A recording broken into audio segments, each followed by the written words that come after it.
To the Hello, Hello. everyone, and welcome to Illuminating Life Official. My name is Kristen Kozad, and I am a purpose coach and real estate investor. And I'm so excited for our conversation today. It's with Big Mike, and I actually connected with him for the first time a couple months ago. And I reached out to him because I was looking for a property in Arizona.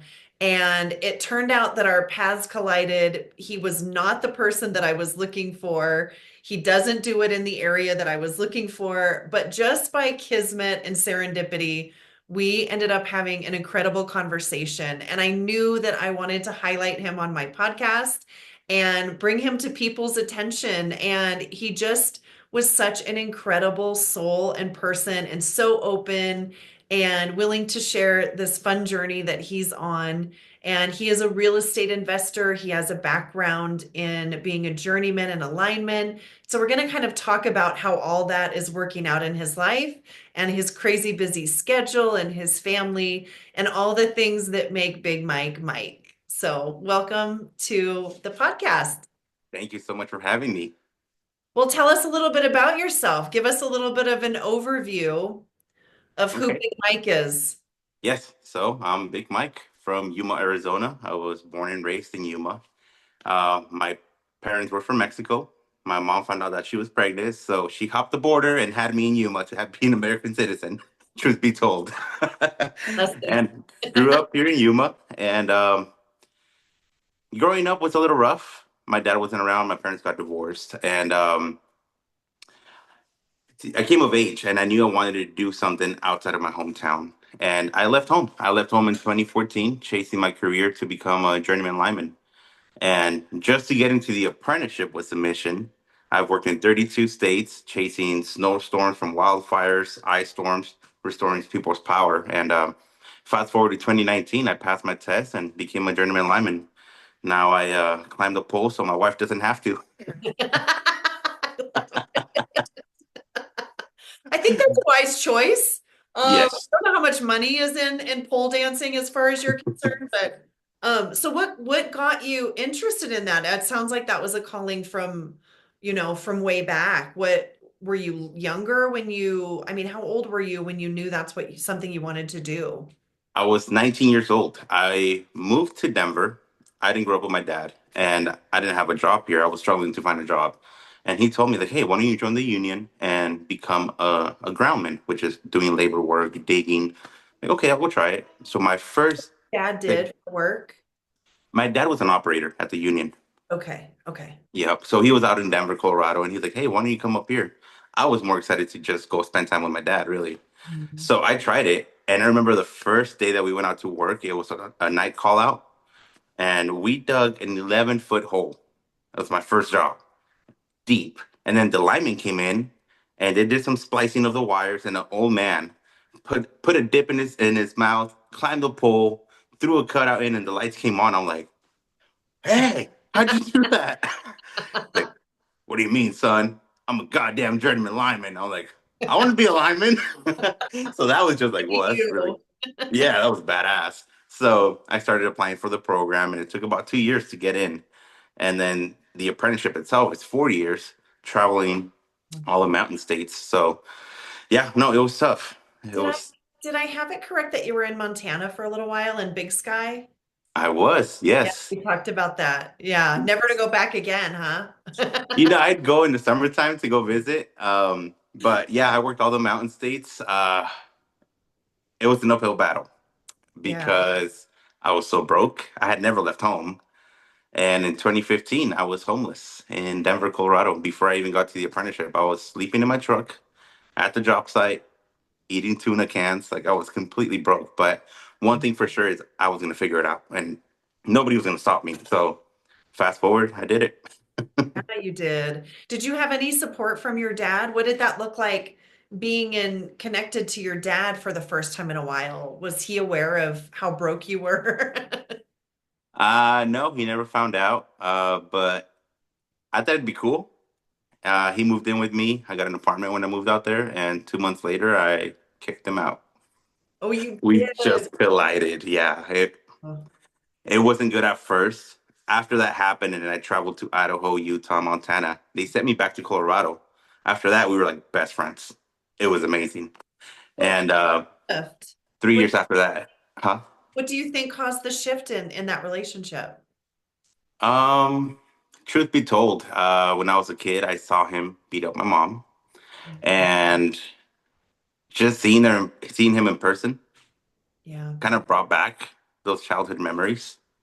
Um, so I felt like my mom always taught me to not hold a grudge for him, Wow. but seeing him in person, me as a grown man now, I was like, whoa, those feelings came back. I didn't know how to handle it, and at the time, he wasn't the easiest person to deal with. He was, doing dating all these girls and treating him the same way that he treated my mom. So I was like, I am not gonna be part of that. So that's where we bumped heads. It makes a But lot of yeah, no, after I came back, sense to you. people thought we were best friends. People didn't think he was my dad. Like it was great. But then 3 years after that, he passed away. So I lost my dad. Wow, thank God you had that time then. Absolutely. Yeah. Incredible. Do you feel gratitude for your mom and her wanting you to not hold him, to be forgiving with your dad? Yes, honestly, yeah. And at the time, I thought she was just being nice. But now that I'm older and I have kids of my own, I'm like, whoa, it takes a lot for a woman to do that, right? So yeah, Everything, mad respect for my mom. it says everything about her. Yeah. Yeah. Yep. So you're probably pretty similar to your mom, you think? Yeah, I think so. That's Yeah. awesome. I bet she's proud of you, everything that you're doing. Yeah, she goes to all my meetups that I host in Yuma. Oh, By the good. way, I hosted some two meetups here, and she's just over there. She's like super proud, and so That's yeah, no, she's pretty awesome. involved in everything that I do, and she helped me decorate and furnish property. So no, it's been great. It's been a great journey. Yeah, well, why don't you share with people? So, Mike and I met because we're both real estate investors in a similar network and community of Sub 2 with Pace Morby. And so that's how we actually connected, was through that. And can you tell everybody kind of what you're focusing on and what you're doing within real estate investing? Absolutely. I need to take it back one step though. Okay. I did not want to join Sub 2. How did, So how did you start then, even a step further? How did you even become aware of it? okay, perfect. So after I passed my test, it's a high earning W-2, and it's always been in my mind a vehicle to get to where I'm supposed to go. I didn't know it was going to be real estate. I started trading cryptocurrencies. I did pretty good, but I was like, I can't be in front of a computer all day. Like that just wasn't me, even though I was pretty decent at it. My wife was a property manager, so we've always thought about, hey, it'd be cool to have 5 homes, as rentals. So we bought our first property and we sold it exactly 2 years later and made $100,000 to the penny, $100,000. So my thought would, I had no knowledge of real estate, none whatsoever. My thought was, I'm going to go to the auction and buy me a house. Well, little did I know that there's sharks at every auction and they don't like new people there. So actually met a guy. He seemed pretty cool. And the house that I wanted came up. He looked at me sideways and did like a weird smirk and tripled my bid. I'm like, Matt, excuse me? Just kick me out of there. So, given that the way I grew up without a dad, everything that I've done up to this point, I had to figure it out myself. If I wanted something, I had to figure it out. So, with the limited knowledge that I had, I was like, well, how do I get the house before it goes to the auction? That's when I figured out what a pre foreclosure was. And naturally, I ran into Pace Morby on YouTube, and all the recruiters were calling me, hey, you should join Sub 2. Would you like to hop on a call? I finally hopped on a call, and so sorry, hopped on a call, and they're like using their sales tactics, like, hey, so what do you want to do a deal with Pace? I was like, I don't even know the guy. Like, you're not gonna close me, bro. 5 months I I would worked not hard to join. get here. Yeah, 5 months they were on me like every other week, and the reason why I joined Sub 2 is because I went to every title company in Yuma, Arizona, some of them twice, to show them what I was trying to do. I was showing the Pace Morby videos, and nobody knew what I was talking about, and I didn't have the contracts. So I had my possible first deal, and I didn't know how to get it to the finish line. At this point, I had never paid for mentorship, so I was like, okay, I'm going to pay. So I paid, Doing and My biggest mistake was not joining earlier. Uh, Oh my God, it would have saved me so many headaches. It changed So, everything for you. Yeah, yes, but just like you said earlier, that you had learned if it was going to happen, you were going to be the one to make it happen. yeah, So joining a community where there's help and a network that can support you in that, that was probably felt a little unknown. it felt weird. I had never asked for help. Yeah. Like, even I'm gonna say like the first 6 months, I was not reaching out to people. Like they say, make 50 friends. I was like, yeah, right. I just want the contracts. That was me back then. Like I am not the same person anymore. But yeah, I literally joined just to get contracts and know how to do these kind of transactions. But that is how I ended up in sub two. Yeah, that's amazing. Yeah. Amazing. And now what does it look like for you to be in that community and Oh. like how long ago was that and how different are you now just in being able to ask for help and offer help and you know Yeah. other people that Yeah. are starting out as well. Oh my God. Yeah. I joined 2.5 years ago. And in 14 months, we bought 7 properties, 21 rental units. And when I looked at what I had done in such a little time, I'm like, oh my God. I was like, okay. Slowly, I started talking to people in the community and kind of started letting myself go into like the whole networking and making friends. Like, that was so new to me. Like, calling somebody a friend who wasn't like somebody I've shared experiences with was weird, but it's different when you're a real estate investor. So, learning that was different. But one thing they don't tell you, and I think it goes with anything that you do, whether it's real estate or any other business, is it's not what you acquire, it's who you have to become to acquire what you have. So I am not the same person. My mindset, if my mindset had a body, it'd have a six pack. you know, I know, but yeah, it's been amazing.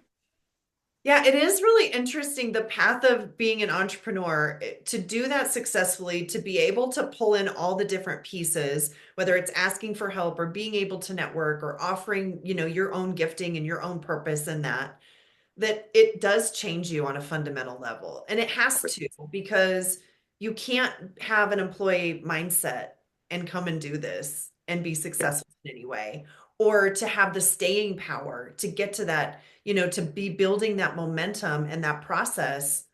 I want to talk to you about what that looked like for you of the uphill part, the part where you didn't have the momentum just yet, but that is really where that mindset, I feel like that is exactly the place where it's built is when we're coming up that hill, building that momentum, and then that catches, and then we can serve other people as well.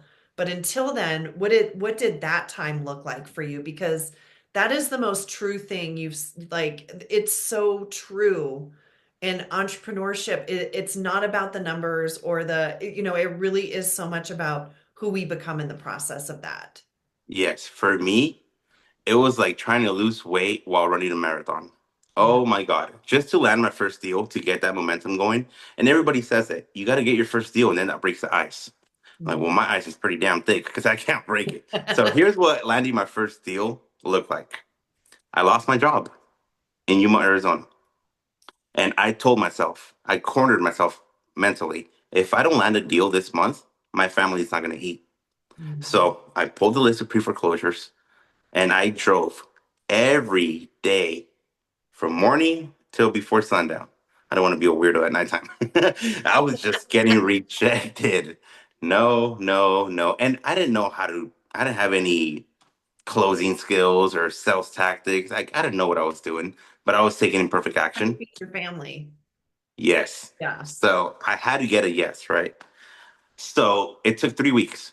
And it doesn't sound like a long time, but it's 3 weeks of full time door knocking and fueling up and door knocking. There's an app called Circuit, and you can input the addresses, and it gives you the shortest driving route. Oh, nice. And that day, I was running out of leads. I'm like, man, I was kind of getting pissed. Like, I knew I shouldn't have joined Sub 2. I thought everybody was a paid actor. I was like, nope, they're fake. I knew this doesn't work. I was just pissed because not only did I pay money to get into Sub 2, but I was like, I need to get my money out of it, right? So I told myself, you know what? I'm just going to go home. I was feeling really discouraged. And the app gave me a notification that one of the homes was coming up. I wasn't going to stop. For some reason, call it muscle memory or whatnot. I turned right and I get to the house. Beautiful, brand new home, 5 bedroom, 3 bath, vacant. There's a realtor. And I'm like, oh, I'm more of a direct to seller. I'll call this realtor. Okay, so I call this realtor and I was like, hey, I see that your property is going to auction in 3 weeks. I'd like to offer a solution and, do a subject to transaction. And he's like, you know what? Everybody's been calling me about, taking over payments. I don't know what came over me at the moment, godlike confidence, but I told him, I'm the main guy in Yuma. It's probably all my guys trying to call you, but before you go to auction, you should talk to me. He's like, oh, great to meet you. Send me an LOI. I'm like, what is an LOI on Google? I had no idea. So I threw in an offer with the limited knowledge I knew about, running numbers, and they accepted it. And till today, it is still my highest cash flowing property. So Wow, that's how I landed my first deal. that is Yeah. an amazing first deal. And the grit that it took to Oh, turn yes. around and not give up, to keep going, like that's part of that mindset Oh is my God. just the Yes. willingness to persevere and to keep going and keep going and keep going. And that's amazing. Oh, Yeah. how So, many times have we all had those moments where we're on a call or something? It just happened to me the other day. I don't remember what it was. And I was like, okay, Google, what I forget what it was, but it's happened to all of us where we're in the middle of a conversation and we're just learning and soaking everything up and going, okay, I've got to pretend like I know something. You know? yeah. I'll figure it out. Google will help me and I will figure out what that is. Yeah. Well, that's So wild. that's what broke the ice for me, having that property. I remember driving back out there after we closed escrow, and I was literally, me and my family were standing in front of the house. I couldn't believe that it was ours. Honestly, I could not believe it. And it felt wrong. I felt like the sub two police was gonna come get me or something. I was like, this is mine. No way. Like this is too easy Yeah. So that triggered it. after all the work is done, right? Yeah, Yeah. So that same month, I landed two more deals. So I got my three first deals in 1 month. that's Um, incredible. so what took off from there was around that time, a couple months later, Pace came to Yuma. That's where I met him. And he asked me, he's like, so where are you on social media? And I'm thinking to myself, like, bro, I type with one finger, bro. Like, I'm not visible. So he's like, you need to start telling people what you do in Yuma. And in 30 days, do a meetup. I'm like, bro, do you not hear my list? Like, I don't do public speaking. So that's how it started for me, starting doing videos and getting known. And that was one of my goals last year, to be the guy in Yuma for sub two, and people can come to me with questions because I remember that mental jungle when I first started. So I made it a goal last year to help 5 people land their first deal, and I did 7. And then this year, I'm trying to help 10 people, and I already did 2 this year. So That's incredible. Good job. And it's only, midway through February. I know it's crazy. That's incredible. Yeah. Well, and I think another piece of the mindset is being teachable and coachable, right? So Yes. the fact that he offered that up and you could have sat on that for a really long time, but you listened to him and you actioned on it. And I've seen your social media and it's great what you're doing. And you're doing this meetup in Yuma and now you are the guy. I know. Oh, that's incredible. Yeah, Now you and don't have to lie about it. You were just future focused when you said that to the real estate agent, right? oh yeah, exactly. And I didn't see it at the time. Like, okay, why do I have to do videos? Like, I have no social media by any way. Like, why do I have to do it? Now I see what he meant because it's Yeah. giving me credibility. I don't chase the deals now. Deals come to me, and I help people land them or close them or dispo them. So it's like, you know what? I get it. I get why. So I'm like, whoa, it's just an ongoing learning session every day. Literally, I don't sleep much, but I can't wait to wake up. Every day is exciting. Like, okay, who am I gonna meet? Who am I gonna connect with? Like, oh my, it's great. I love it. That's amazing. Well, that's just who you are, I Yeah. think. Just that excitement for life and everything that you've experienced and been through in your story, going from homeless to a $100,000 deal to a successful deal to multiple successful deals and helping people along the path to do the same thing. I mean, that's just incredible. And so so you mentioned that you don't sleep a lot. And of course, I'm very concerned because we were trying to figure out a time to do our call. And when you laid out your schedule for me, I about fell out of my chair. So, do you want to talk about a day in the life of Big Mike and why you do what you do, like the bigger purpose of what you're doing? Absolutely. So I'm still a journeyman lineman. I still have my W-2 job. So I work 6 10s, Monday through Saturday, 10 hours a day. So 60 hours. We do get call outs like this past week. A car hits a pole. We work overtime. We work all night. But bottom line is 60 hours a week. My day starts at 1:45 in the morning. I hit the road at 3 a.m. I drive 2.5 hours to my job, work my 10 hours, and then drive 3 hours back. That is the baseline of my day, Monday through Saturday. So, how do I maximize my time? Yeah. In the morning, from 3 to 5 a.m., I connect with people. Some people are like, why so early? Awake. Who's awake? Okay, well, people that really want it and want help are, it's okay. I used to do it in the afternoons, but now I'm closing deals in the afternoons. So I don't want to stop networking. So I moved it to the morning. What it did, it created a filtering system. You'd be surprised how many people do not, you know, wake up, but they schedule the call. But I would think if I was starting off and somebody who's done it is willing to talk to me and show me the ropes, Hmm. I would wake up that early and talk to them. So You I needed to. like to help people who are action getters, right? Action takers. So the people that wake up are going to get the warm. So that's what my day looks like. From 3 to 5, I network. From 5 to 6, I answer my social media, emails, and go over my calendar. 6 a.m., I go to work. And then on my drive back, I close deals. People bring deals to me now, and they want to partner with me on deals. I have a dispo manager, and we are just talking business on my whole drive home. I Mhm. get home approximately around 6:30. Sometimes I'll leave early. I'll get home at 5. But I get home, we do dinner, we'll go walk, go to the park, something fun throughout the week, help the kids with schoolwork. And I try to go to bed around 8:30, but it's more like 9:15. Yeah, And then wake up at 1:45 and do it 6 times a week. that is, Why do I do it? yeah. I'll tell you why. I don't know who said this is supposed to be easy, but they lied to you. You have to sacrifice yourself. Right now, I am sacrificing myself for the bigger goal, which is buying my freedom. If it was easy, everybody would win. Mhm. And there's people I believe should not win. So those who struggle through it should win. I'm struggling through it right now. And knowing myself, I'm probably going to be hustling this hard as I go along. My mindset is nobody's going to outwork me. If I work hard at my job, building somebody else's dream, I'm going to work harder on mine. That's the way I look at it. When I lost my job in Yuma, I remember the look in my wife's face when I told her, "Hey, I lost my job. I'm gonna go to New York. I'm gonna go to Texas and work those storms." Just driving away and seeing my kids in the front of the house waving at me, Yeah, that's what fuels me. When I feel like taking a nap, I think of that moment. I'm like, nope, we gotta go. So it's not healthy. I know it's not, but I've progressed so much doing what I've been doing that I know there will be a time where I can enjoy more. So that is my mission.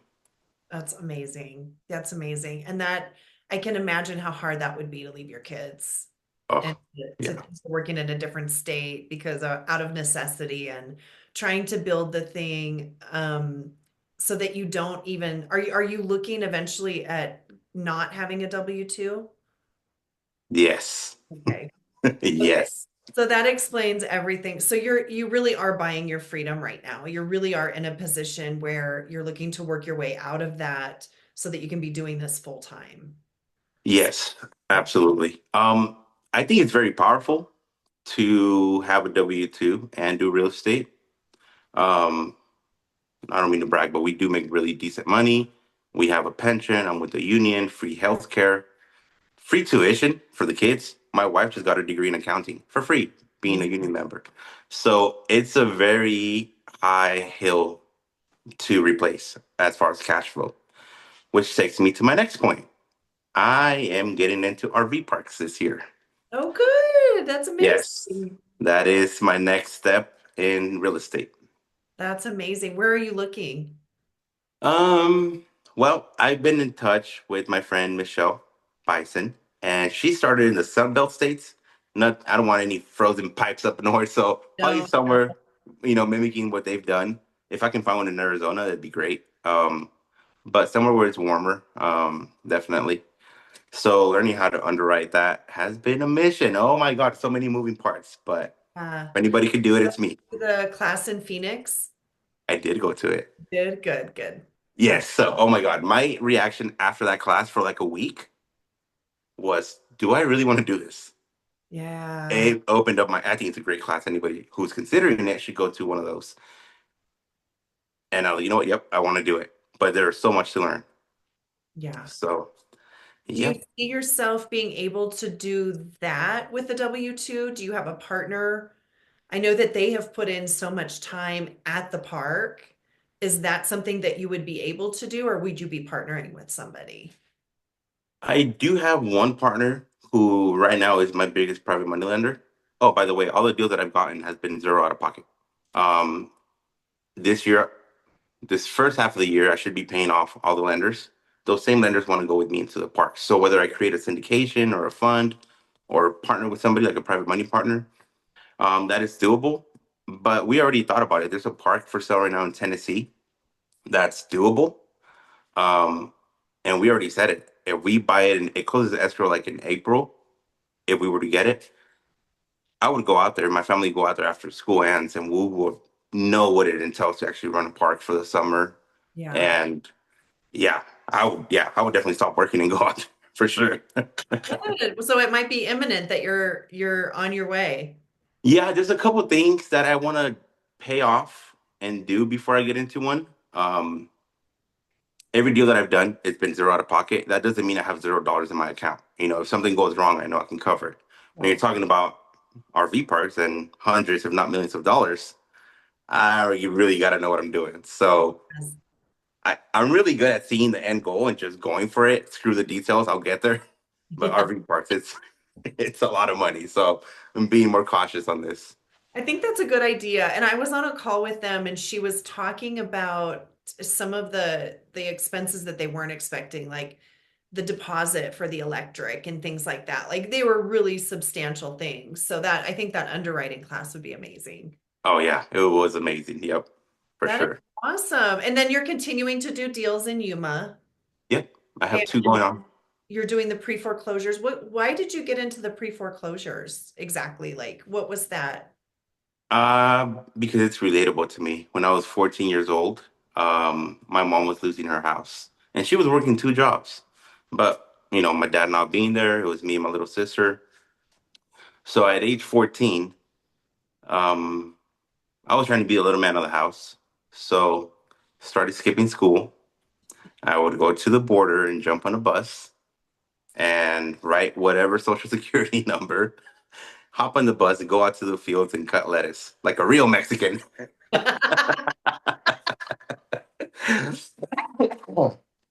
So obviously she found out, whooped my butt, told me to get back to school. And I remember her saying, if anybody's gonna make it, it's you. Go back to school. So I did. So Well, I was washing cars and cutting lawns to help in any way I could. We got out of that, right? But I wish somebody would have helped my mom. I yeah, remember people coming by, taking pictures, lowballing. So when I go talk to these homeowners, I never go with the idea of trying to buy their house. I go and show them the ways that I can help them save their property. yeah. And if nothing else works, if nothing's able to be done, then I offer to buy. So I'm genuinely helping these people because I know what it's like to be in that spot, even as a kid. So that's why I do Especially pre-foreclosure. Huh? it's so impactful. I said, especially as a kid, Oh yeah. just so impactful. And this mom that you love so Yeah. much, to see her going through a hardship like that, it changed you and it Oh, changed the absolutely. trajectory of your life. It's really Yeah. funny how those hardest circumstances can be the thing that catapults us into the thing that we do or our greater purpose or the light in our lives. It's kind of Yeah. amazing. Yeah. I see it as seasons, like seasons in life. Like whatever you're going through it, you're actually going through it. Mm. You're gonna come out. And it changes you for the positive every time. So I look forward to the hard times. I look forward to failing. I know anything. Okay, I'm such a visionary. My wife, thank God she's an integrator. She weeds out 99 of my ideas a day. But I know when I go and do something, I already know I'm going to fail. I know I'm not doing anything perfect, and I learn from it. So if you're listening and you're having doubts if you should start, Mhm. do it. That's the way you learn, for sure. And the failure is sometimes the most powerful part of the whole thing. I mean, it's the thing that changes how we do things. It's the thing that it's our greatest teacher, you know? Yes. And then to me, then it's not failure, it's learning, right? Yep. It's Exactly. reframing that and having a looser, different relationship with it rather than looking at it like this is a failure and I'm a failure. And to be able to take the next step and the next step and the next step regardless of what that looks like, and to just, you know, be trying so hard to trust Yeah. that all going to, you just do the next right thing and the next right thing, then that failure can be our greatest teacher. So, Yeah. And I'm not saying it's easy or it's easy to overcome failure, but the more you do it, the easier it gets. So the first time you fail and you fall face forward, it's gonna hurt. The mhm. next time you fell again and you've seen that situation again, you're like, okay, I'm just gonna fall face forward. Like you've been there before, so it's gonna get easier. And that's when you start changing. Your mindset's like becomes Yeah. strong. And you're going to avoid, you're going to be like, wait, I've seen that before. Yep. I'm not Yep. doing that again, you know? My greatest teacher this year was working with a contractor who was not honest. And I'll tell you now, looking at deals and looking at a lot bigger stuff, I can tell you that one of the greatest things that I've learned is to go, is this a red, yellow, or green light? And what I realized about the contractor that ended up to be not trustworthy, all along the road, it was a yellow light. It was never Mm. a green light. And I had worked with her for months, from January to August. And so it was someone that I kind of knew. I knew as much as she wanted me to know. But it's one of those things now when I'm connecting with new people, I really kind of go inward and I pay attention to, does this feel green to me? Does this feel like a hell yes? Or does Yeah. this feel like, okay, there's more to know here, or is it a blatant red light? Because we start to learn from those. That's why the failure is so valuable, right? Like we try to learn from that and not make the same mistakes again. And it's not 100%. We will all come across people who are not completely honest in this path, but it sure does refine our skills to be able to really look at that. And like when I met you, on our call, you're all green lights. So just Yeah. I love how you're serving people and how you're using where you came from to inform what you're doing and creating something different for your family and honoring your mom and dad through the story that you're living. And it's just really beautiful, you're definitely bringing your purpose into the work that you're doing. If you were to put words to your purpose, what would you say that it is?